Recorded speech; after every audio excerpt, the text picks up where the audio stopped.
تھے، ان میں سے ایک کا نام ابو جہل، ایک کا نام حارث بن حشام اور ایک کا نام عیاش بن ابی ربیعہ۔ یہ تین آپس میں اخیافی بھائی تھے، یعنی ماں شریک بھائی تھے، باپ ان کے جو ہے نا وہ مختلف تھے۔ ان میں سے ایک جو بھائی تھا عیاش بن ابی ربیعہ رضی اللہ تعالیٰ عنہ، اللہ رب العزت نے ان کو اسلام کی دولت سے سرفراز کیا اور یہ مکے کو چھوڑ کر مدینہ کی طرف چلے گئے ہجرت فرما کے نبی صلی اللہ علیہ وسلم کے پاس۔ ان کی والدہ بھی کافرہ تھی اور ان کے دو بھائی بھی جو ہے نا وہ کافر تھے۔ والدہ کو بڑا سخت غم ہوا کہ اس نے اپنے آبائی مذہب کو چھوڑ کر محمد کے دین کو قبول کر لیا صلی اللہ علیہ وسلم۔ اس رنج اور غم کی وجہ سے والدہ نے یہ اعلان کر دیا کہ میں اتنی دیر تک کھانا بھی نہیں کھاؤں گی، پانی بھی نہیں پیوں گی اور سائے کے اندر بھی نہیں آؤں گی جتنی دیر تک تم اپنے بھائی عیاش کو پکڑ کے میرے سامنے نہیں لے کے آتے۔ چنانچہ ابو جہل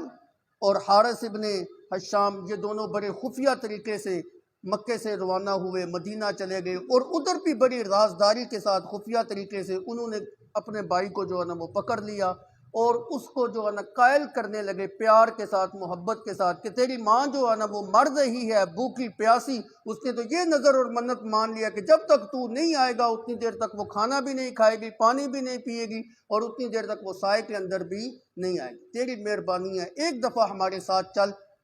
بعد میں بے شک تیری مرضی جو مرضی کرتا۔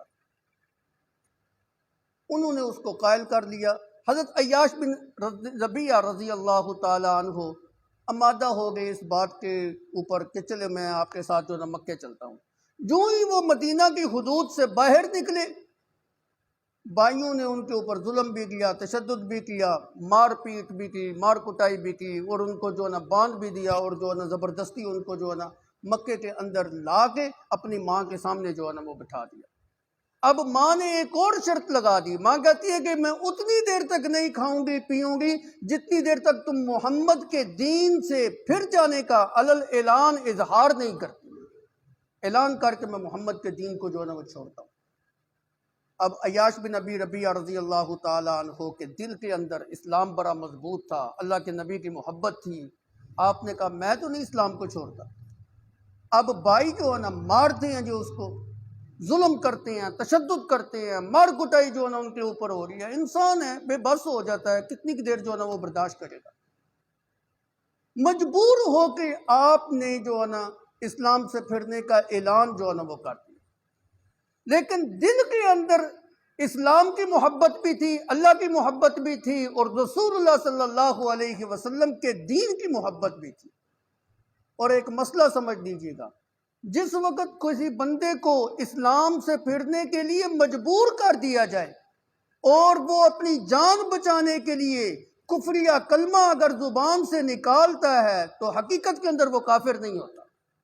یہ بات میں اپنی طرف سے نہیں کہہ رہا، اللہ کا قرآن جو ہے نا وہ کہہ رہا ہے، من کفر باللہ من بعد ایمانہ الا من اکرہ وقلبہ مطمئن بالایمان۔ اگر اس کا دل جو ہے نا ایمان کے اوپر مطمئن ہے، دل کے اندر رسول اللہ صلی اللہ علیہ وسلم کی محبت ہے اور پیغمبر اسلام کے ساتھ ساتھ اسلام کی محبت بھی ہے، اللہ کی دل سے، اللہ کی محبت سے دل جو ہے نا منور ہے، دل جو ہے نا اسلام سے بھرپور ہے، لیکن صرف جان بچانے کے لیے زبان سے کلمہ کفریہ ادا کرتا ہے، تو ایسا بندہ حقیقت کے اندر کافر نہیں۔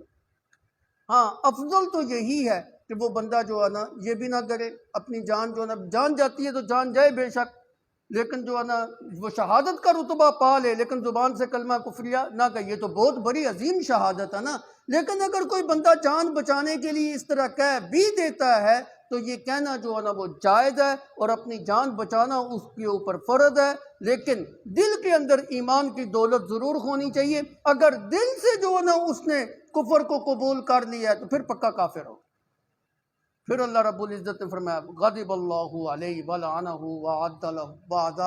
ولہم عذاب علیم۔ اللہ رب العزت کا غضب اور لعنت بھی اس کے اوپر ہے اور اس کے لیے دردناک عذاب بھی ہے۔ عیاش بن ربیعہ رضی اللہ تعالیٰ عنہ نے دل سے اس کفر کو قبول نہیں کیا تھا، زبان سے اس بات کا اظہار کر دیا تھا، اب جب زبان سے اس بات کا اظہار کیا نا، تو مکے کے اندر ہی ایک آدمی تھا زید بن حارث، اس نے آپ کو آر دلائی کہ اگر تو وہ دین جو نا جس کو تم چھوڑ کے آئے ہو گمراہی کے اوپر مبنی دین تھا تو پھر ٹھیک ہے، تم نے گمراہی کو جو ہے نا وہ چھوڑ دیا ہے، اور اگر وہ سچا دین ہے تو تم نے کیسے اس کو چھوڑ دیا؟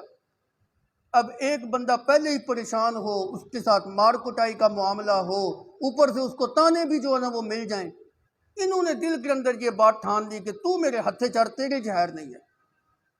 اتفاق ایسا ہوا چند روز کے بعد جو ہے نا آپ کو پھر جو ہے نا موقع مل گیا، آپ نے پھر مکے کو چھوڑا، کیونکہ اندر تو اسلام کی محبت جو ہے نا موجود تھی، مکے کو چھوڑ کر پھر مدینہ کی طرف آپ بھاگ نکلے، اور جو ہے نا نبی صلی اللہ علیہ وسلم کی طرف دوبارہ جو ہے نا وہ ہجرت کر لی۔ ادھر جو ہے نا یہی بندہ جس نے آپ کو تانا دیا تھا، اس بندے کا آمنا سامنا آپ کا قباء کے مقام کے اوپر ہو گیا، اور اتفاق ایسا ہوا کہ یہ بندہ بھی اس وقت اسلام قبول کر چکا تھا، لیکن عیاش بن ابی ربیعہ رضی اللہ تعالیٰ عنہ کو چونکہ پتہ نہیں تھا، دل کے اندر وہی جو ہے نا پرانی رنجش لیے ہوئے آپ نے اس بندے کو جو ہے نا وہ قتل کر دیا اور بدلہ جو ہے نا چکا لیا۔ مسلمانوں کے اندر شور مچ گیا کہ یہ تو مسلمان ہے، عیاش نے مسلمان کو جو ہے نا وہ مار دیا، تو نبی صلی اللہ علیہ وسلم کو بڑا رنج جو ہے نا وہ ہوا، لیکن یہ ایک قتل خطا کی ایک صورت جو ہے نا وہ بنتی تھی، اس موقع کے اوپر یہ آیت مقدسہ نازل ہوئی۔ اسی طرح کا ایک